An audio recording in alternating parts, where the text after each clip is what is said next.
Comment un pirate a failli empoisonner 15 000 personnes. Aujourd'hui, je vais vous parler d'une cyberattaque qui est l'une des plus criminelles, à mon avis, qui s'est passée sur ces dernières années. Parce que non, le piratage, c'est pas comme on voit souvent aux infos, des lignes de code en train de défiler à pleine vitesse, etc.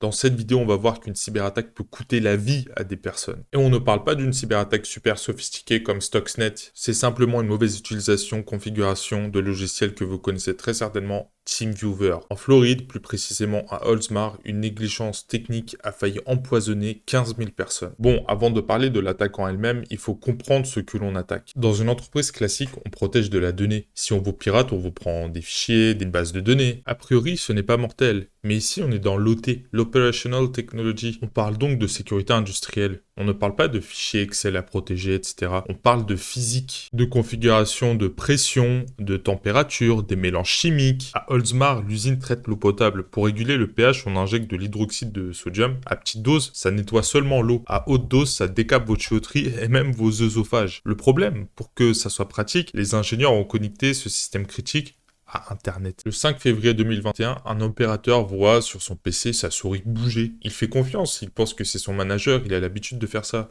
Donc il laisse faire. C'est la culture de la confiance aveugle. Quelques heures plus tard, en plus, ça recommence, sauf que cette fois, la souris va dans les réglages. Attention, pas les réglages du PC, les réglages de la station, les réglages chimiques. Donc il change les paramètres de la soude caustique en passant de 100 ppm, partie par million, à 11 100 ppm. Pirate n'a pas utilisé de faille 0D, il n'a pas contourné de pare-feu sophistiqué, il ne s'est pas non plus introduit physiquement dans l'usine. Il a simplement utilisé TeamViewer parce que l'outil était installé pour permettre aux agents de pouvoir se connecter à distance, voire même depuis leur téléphone, pour pouvoir travailler tout simplement. Et de cette manière, tu contournes tous les antivirus ou toutes les autres manières de protection parce que tout simplement, tu utilises un logiciel qui est là pour ça. Et franchement, c'est n'importe quoi. On avait un Windows 7 dont le support était arrêté depuis un an, donc ça veut dire aucun patch de sécurité depuis. On avait une exposition directe, donc pas de VPN. TeamViewer était accessible depuis Internet.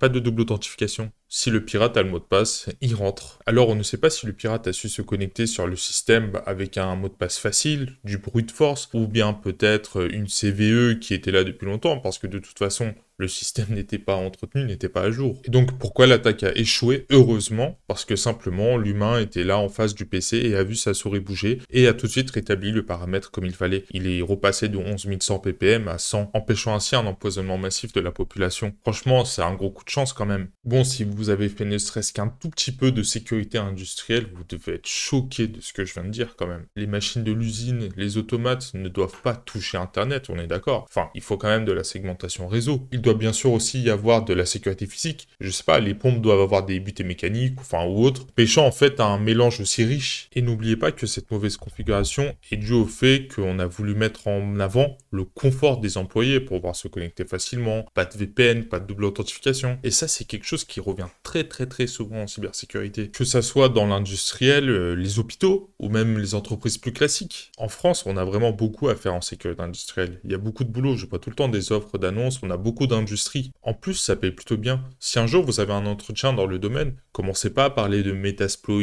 et de CVE, etc. C'est pas ça le sujet principal. Ayez plusieurs exemples comme cette vidéo de cyberattaques industrielles dans votre tête, parce que votre valeur sera de convaincre un directeur d'usine de segmenter son réseau de telle ou telle manière, de virer tel logiciel, de vérifier les flux réseau par exemple, sachant que lui, il va vous dire ça marche très bien comme ça. La technique sans la gouvernance, c'est inutile. L'outil sans l'architecture, c'est dangereux. Enfin bref, si la vidéo t'a plu, je t'invite à mettre un like. Si t'as un commentaire ou une critique à faire, eh bien, viens en commentaire. Salut!